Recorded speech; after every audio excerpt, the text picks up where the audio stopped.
Takes 1 minute for the YouTube to load, and then I have to mute it or it'll interrupt this.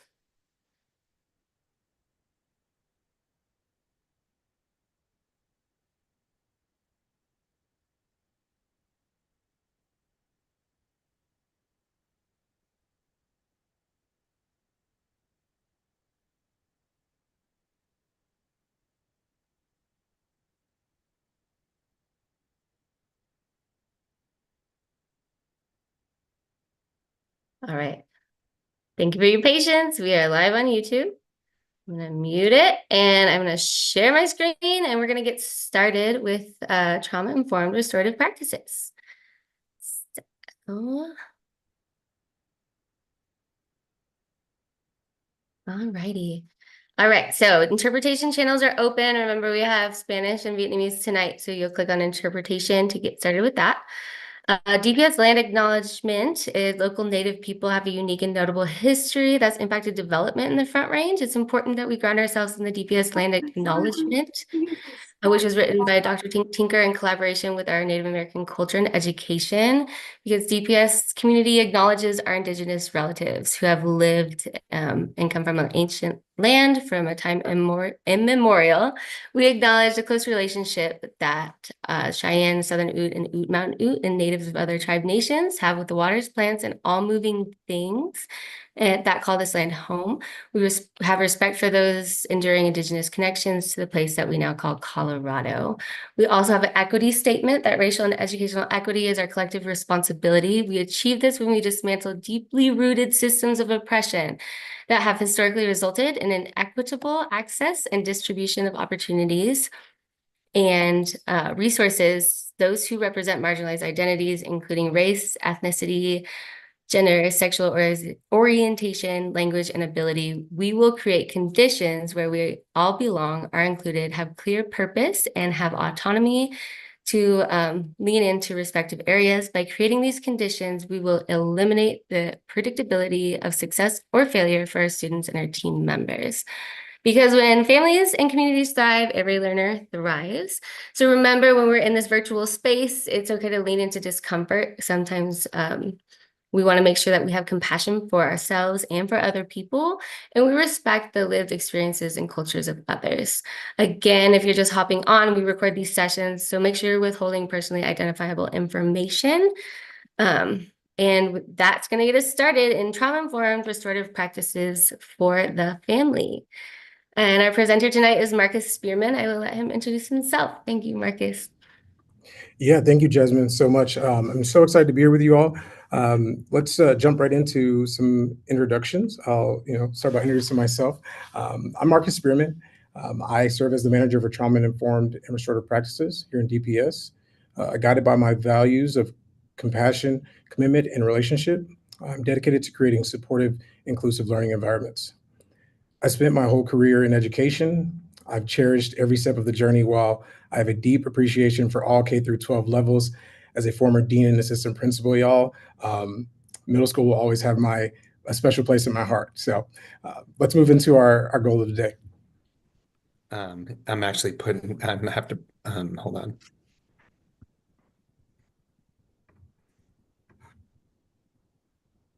Oh, okay. I thought that was for me. I thought someone was telling me to hold on. So sorry. Okay, we'll keep pushing, y'all.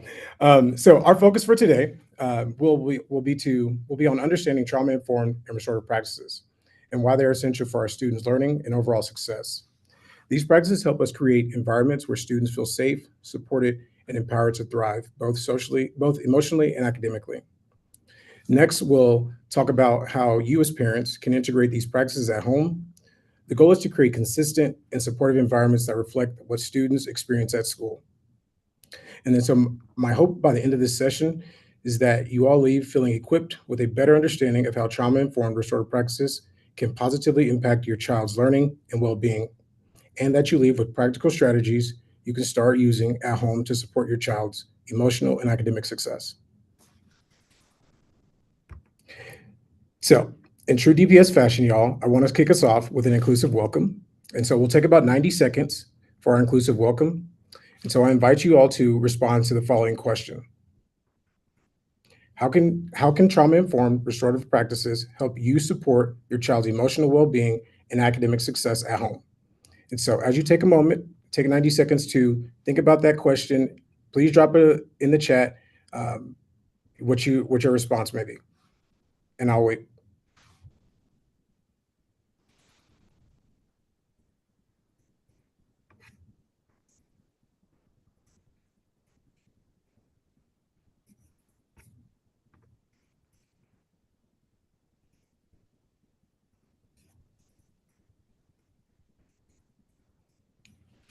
Don't be shy, y'all. I got my teacher wait time on me, so I got no problem waiting to see what we have pop into the chat, to see how you all can support your child, emotional and well-being and for academic success at home.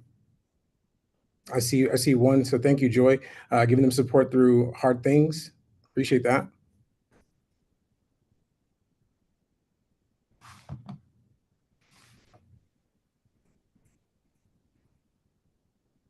Thank you, Tan. Tan said by learning and then practicing, connection before correction. I love that. That is true restorative right there. We preach that so much. I know some members of my team are here, and so we definitely want to see how we're connecting before we try to correct. So thank you so much for that.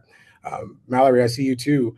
I believe, yeah, Eden Mallory. Restorative practices focus on growth mindset. Yes, right. We're often saying here at DPS an asset-based mindset as well. So these are all things that we definitely know that can be supportive of your students, your child's academic success, both, at school and at home. So I appreciate you all so much. Whoa.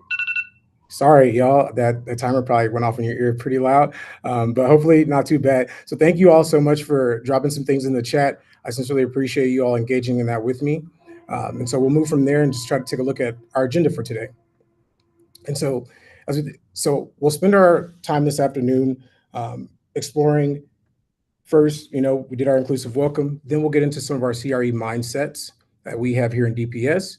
And then we'll ground in safe and welcoming environments as defined by the Colorado Department of Education. We'll move on to explore trauma-informed and restorative practices, and then share how you as families can integrate trauma-informed and restorative practices strategies at home. And then finally, we'll close for my portion of this section with an intentional closure. If that all sounds good, give me a thumbs up or something in the chat. Let me know we're crushing it, and we'll push on from there, okay? Awesome. So as we think about our CRE mindsets, here are our culturally responsive, sustaining mindsets. All these mindsets enable us to cultivate experiences where we are all honored and affirmed. Today, our focus will be on my responsibility and learning conditions, right? And so as we think about our responsibility and learning conditions, that is part of the work that we do in culturally sustaining teaching and learning. We create the learning conditions for students to thrive and to be successful. And so we know that trauma-informed restorative practices are key to those, to creating those learning conditions. Now, let's ground in our CRE. Let's ground in the 5 features as defined by the Colorado Department of Education. These 5 features for well-being and belonging. These 5 features represent the foundational and interconnected components of all efforts that seek to improve health, safety, and engagement in Colorado schools. While I won't insult your intelligence by reading every definition, I will read each 5 feature and speak a little bit about where trauma-informed and restorative practices lives in those. And so we start off with the school environment, and then from there we move into relationships. We see relationships being the cornerstone of how we connect with students and how students set themselves up to be successful in school. And then we'll move into health and well-being. From there, social emotional behavior competencies, and then engaging learning practices. Now, trauma-informed restorative practices encompasses all of these, right? You can't have trauma-informed restorative practices and leave out any of these.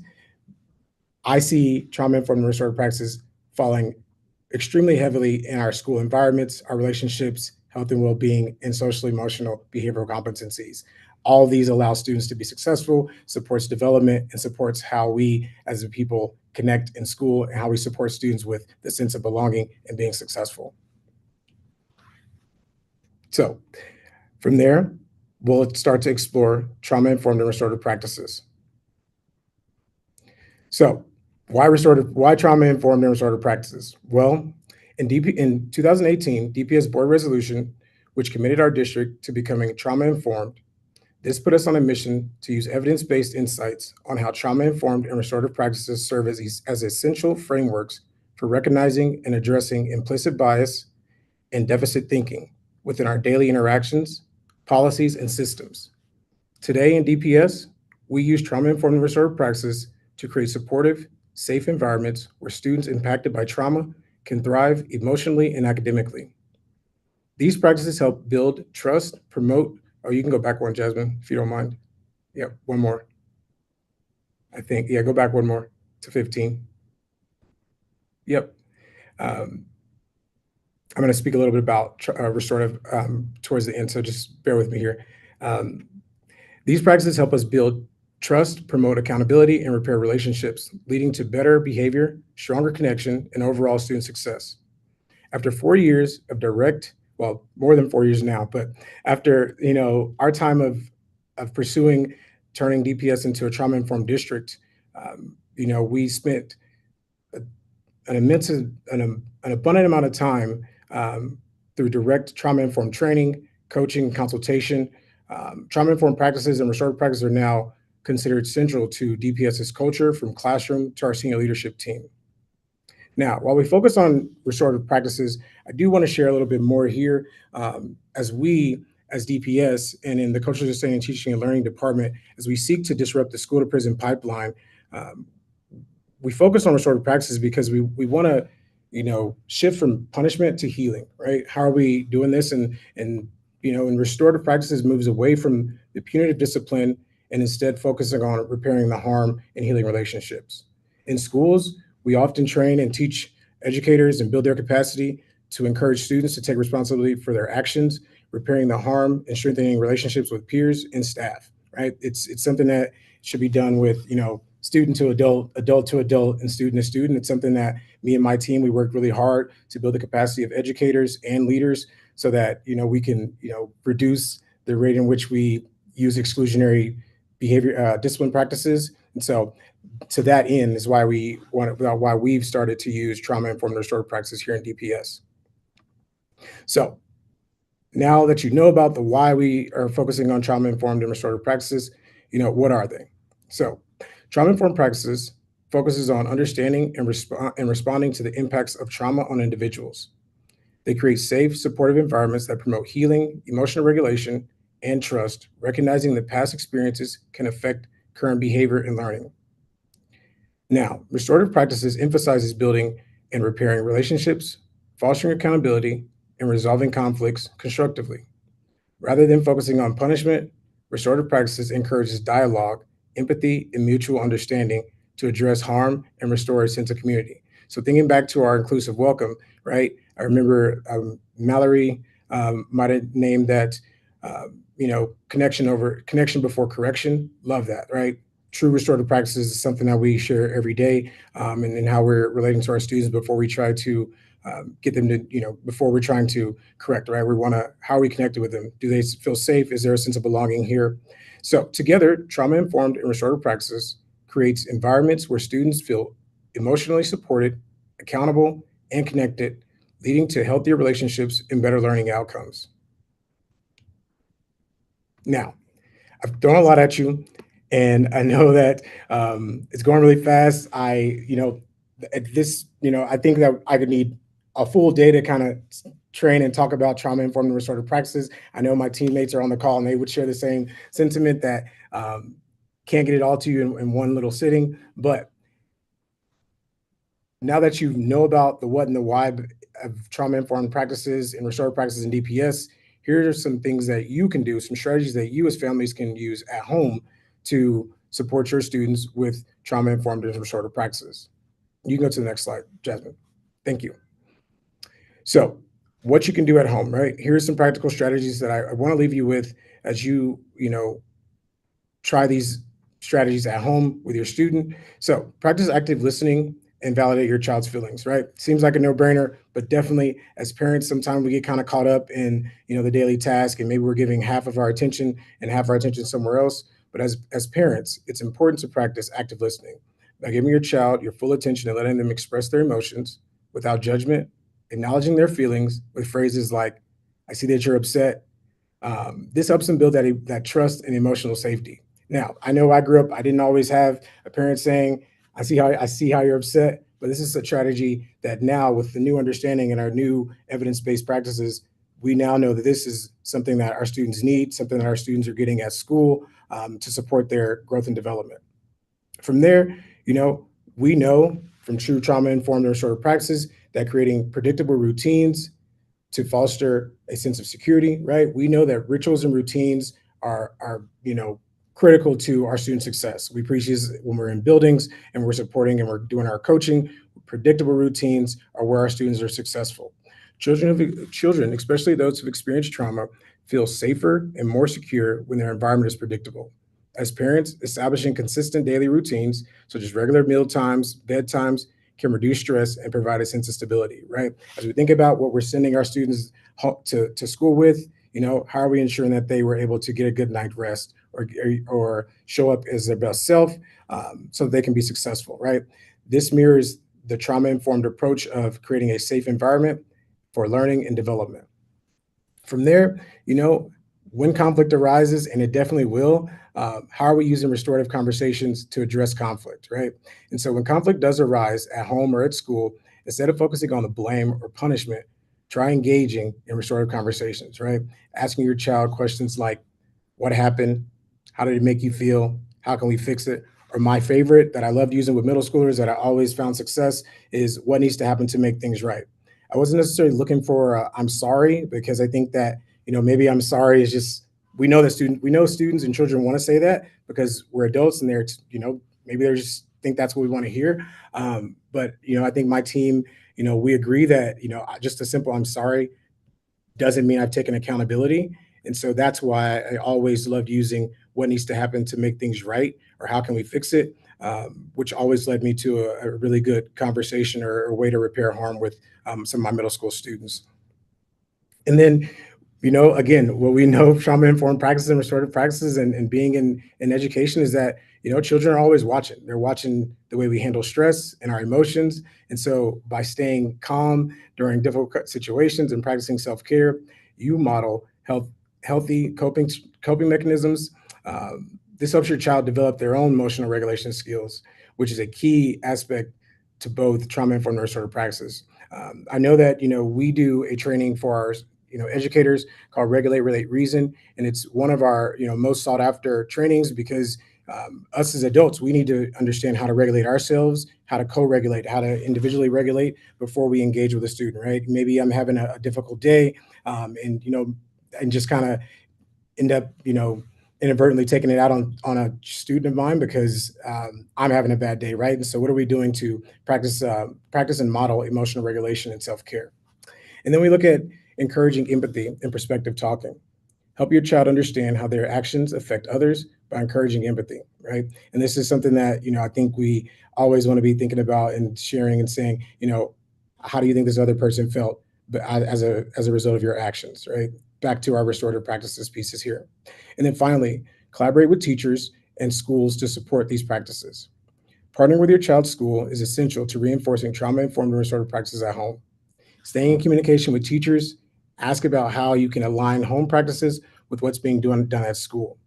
In 2018 and, to today, we've set out to train all of DPS and be a trauma-informed district, and our students have reaped the benefit of that. And then something that I've envisioned, something that my team knows, and just, anyone that's worked closely with me in DPS know that I've been passionate about closing, the loop. I think we got our teachers all educated on trauma-informed practices, and so some of our students are reaping the benefit from it. But then we are finding that we're not, how are we sharing that with our families? And so I'm happy to be sharing this with you. And I think this is another way for us to continue to align the practices that we're doing at school or that we're, sharing with our students at school that you all, as parents can be sharing with your students and your children at home to kind of continue to support being trauma-informed and restorative as we build this trauma-informed district with you. It's a together thing. So I've talked a lot at you, and so I'm going to take a break and let you all reflect on some of the things you've heard. And so As a reflection question, I would love for us to reflect and take 2 minutes. And I'm going to use my teacher wait time. So hopefully some of y'all start dropping some stuff in the chat. But how can we as a community better support your child's emotional well-being and foster a culture of healing and growth? Take a moment to think about the strategies we've discussed today, your own experiences, insights, and then ways to implement these practices. So you're just going to respond in the chat with maybe a strategy that we've discussed today, your own experience and insight that you maybe use at home, or ways that you may, start to practice some of these trauma-informed restorative practices at home with your students. And we'll take about 2 minutes to do this. And I'll set my timer. I'll try to catch it before the alarm goes off this time to not startle anyone. Hopefully I didn't.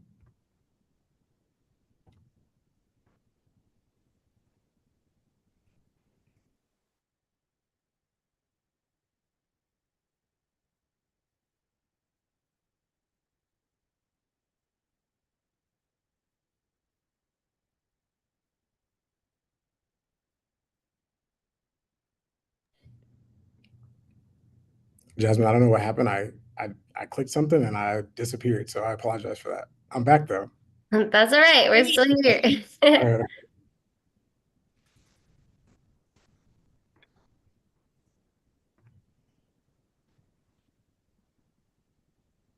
Thank you, Joy. Thank you, Roxanne.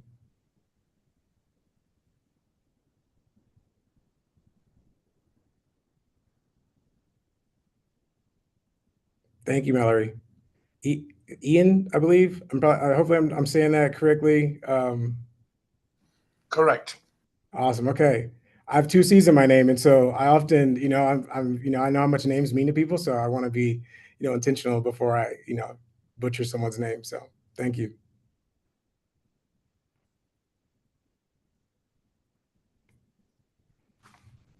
Got about 10 seconds, y'all. Thank you for those who've dropped something in the chat. I really appreciate it.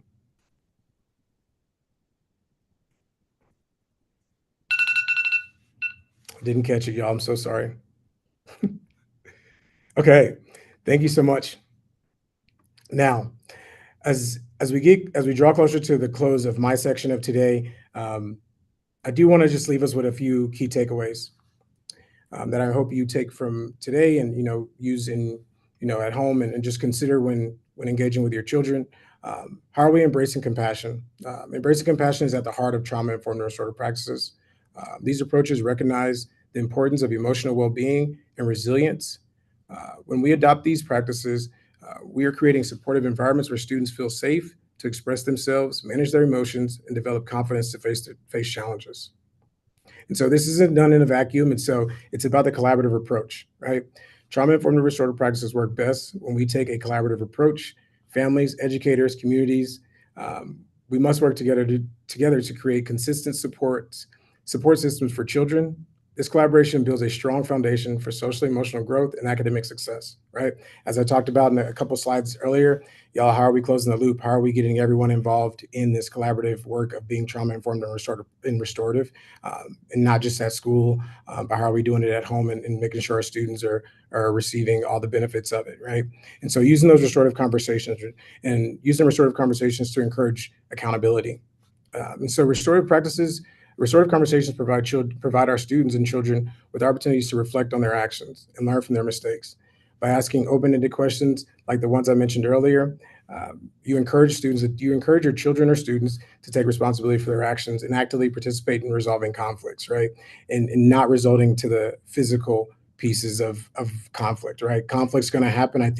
But we're all human. And so conflict is natural to us and it's something that we all will experience, but it's about how we're handling those conflicts and how we're resolving those. And so truly believe that restorative conversations can encourage that ability to take responsibility, take accountability, and put the earnest on repairing that harm on those that are most impacted. And then finally, the commitment to continuous learning. Trauma-informed restorative practices are not a one-time fix. And so today you may hear this, I still think you should definitely go pick up Brene Brown's book or, lean into Dr. Bruce Perry, because this is an ongoing ongoing process that requires commitment. It's essential to remain engaged in this journey by continually seeking out new resources, learning strategies, and adapting your approach to best meet the evolving needs of your children. Right. And in today's age, everything's changing. So how are we, making sure that we're showing up in the best way we can for our students and for our children? By committing to the continuous learning, we believe that you're showing your children that growth, improvements are lifelong values, reinforcing a mindset of resilience and adaptability. So before I move on, the commitment to continuous learning is something that I truly resonates with me. As a dean and assistant principal, y'all, I truly felt that I was like, man, I'm the most restorative person. I know it all, right? I was like, I know all about trauma informed practice. I know these things, but it wasn't until I got around, some of the members of my team who pushed my thinking around trauma informed practices and restorative practices that allowed me to understand that it wasn't about the destination, about being trauma informed or restorative. It was about the journey, the ongoing self work, the ongoing work to be better when it comes to difficult situations or resolving conflict or just supporting those educators with the ability to respond to students who have experienced trauma and not see students in trouble, but see them in struggle to be successful. And so these are some of the things that I really hope you all take away from our little bit of time today. And so I wouldn't be doing, I wouldn't, be in true DPS fashion if I didn't end us with an intentional closure. And so Ian, Joy, Roxanne, any of y'all who have already dropped in the chat, I want to leave us with an intentional closure. As we wrap up, how can practicing trauma-informed and restorative practices at home support your child's growth and create a nurturing, resilient family environment? And so we'll take about 60 seconds for this one, y'all.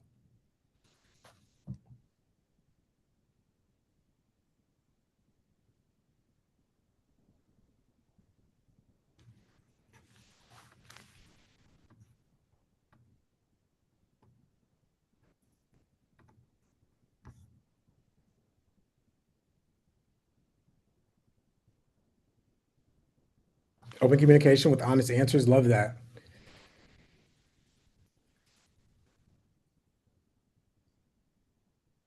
I love that. Sounds like your children have a lot of trusted adults, and that's always great to see and hear. And so thank you for dropping that in the chat.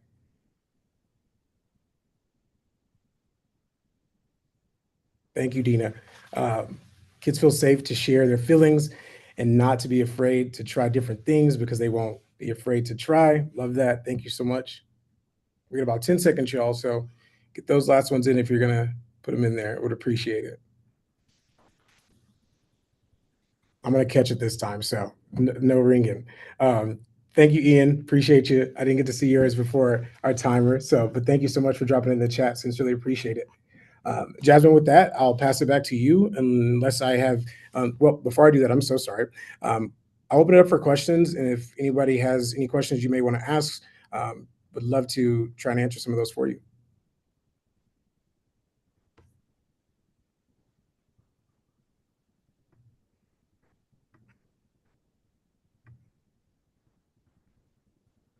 I do have a question. I'm curious, like at the school level, right? Like trauma-informed restorative practices is happening as a tier 1 behavioral support. So I guess my question is like, when does a child experience or like get to experience that trauma-informed restorative in school? Like, because it seems like it's like exclusive to like a behavior problem. Yeah, thank you so much for the question, Jasmine.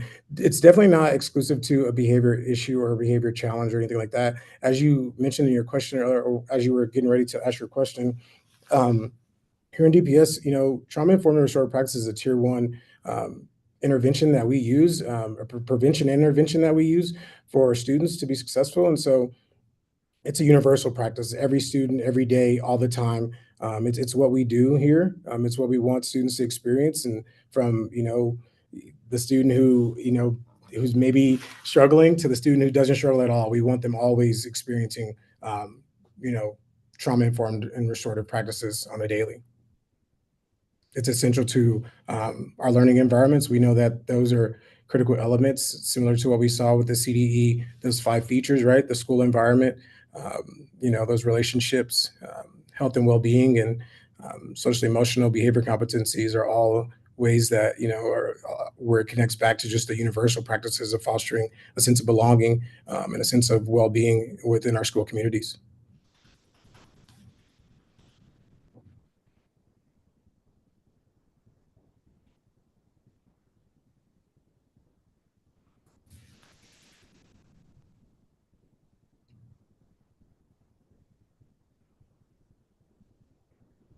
Awesome. Well, Jasmine, if there's no more questions, I'll pass it over back to you and let you take it away.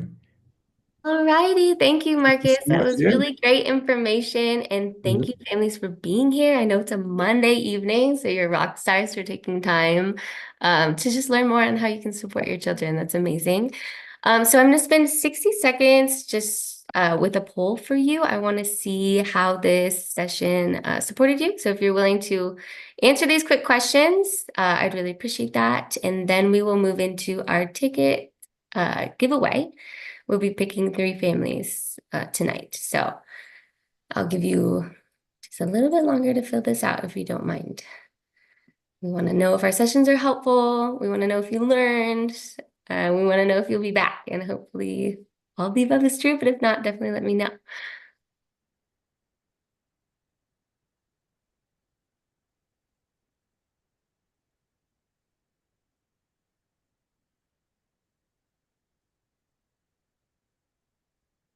All right, so I think I will. Mark, is your camera working by chance? Because we could start the raffle in theory since you have it. But he's been having some technology issues, so maybe not. I know that. I'm good. I'm Okay. good. Cool. You want to start that? I'm sorry, not raffle, ticket giveaway for us? Sure. For the ticket giveaway, let's go ahead and spin. And let's see who our winner is. And it's PJ D'Amico. Congratulations, PJ. If you registered for this session, I should have your contact info, but if not, drop it in the chat, your email or phone number so I can connect with you. And we'll do 2 more. Okay. Our next one is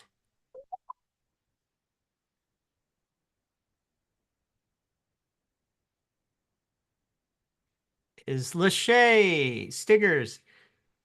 Congratulations, Lachey, and welcome back. She's been coming for a while, and we appreciate you. So, Lachey, I definitely have your contact info, so I will be reaching out. One more tonight.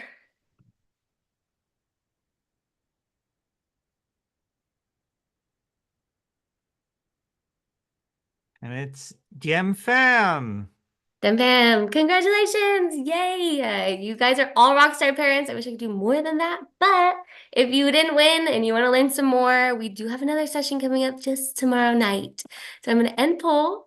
Thank you so much if you filled that out. Tomorrow night, we have DPS bullying prevention.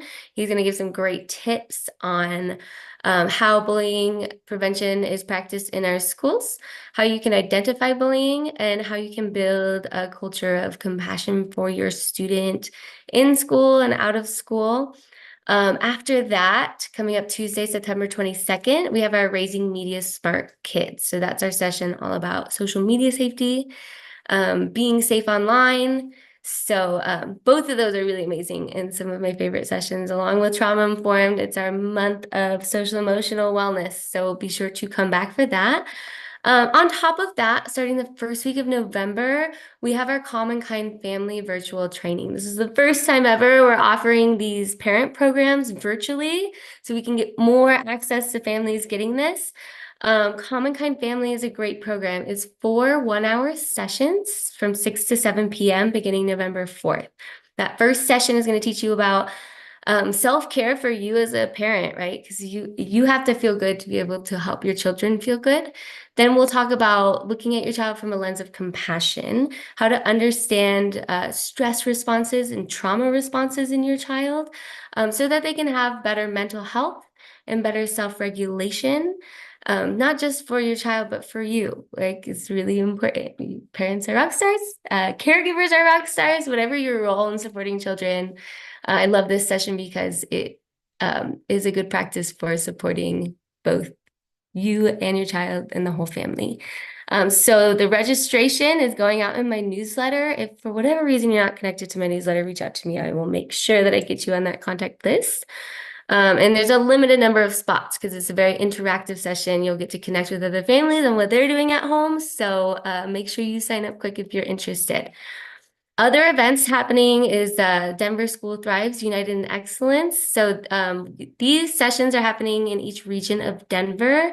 The next one being at Northwest Regional Engagement, CEC Early College on Monday, October 7th. So it's going to be just hearing from families their opinion on our declining enrollment, and get some ideas and opinions and come and ask questions. We provide dinner and childcare in each of these sessions.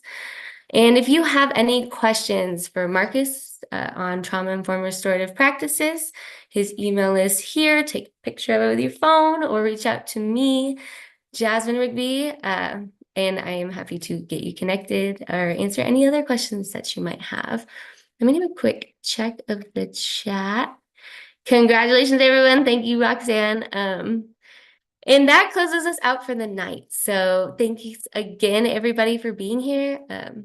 It's a Monday. You guys are rock stars. I hope you have a great night. We will hang back if you want to ask any private questions and stop the recording. If not, have a great night.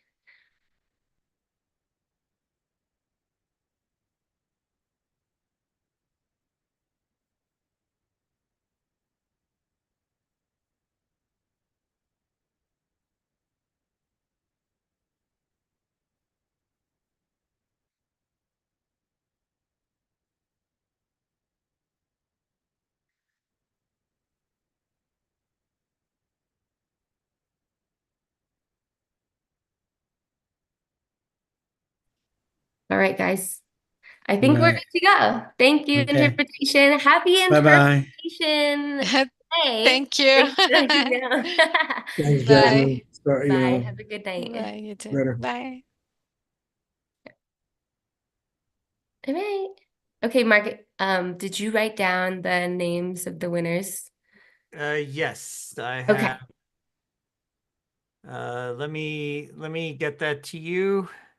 Yeah, if you can just chat them to me and then I'll reach out. That'd be great. Okay.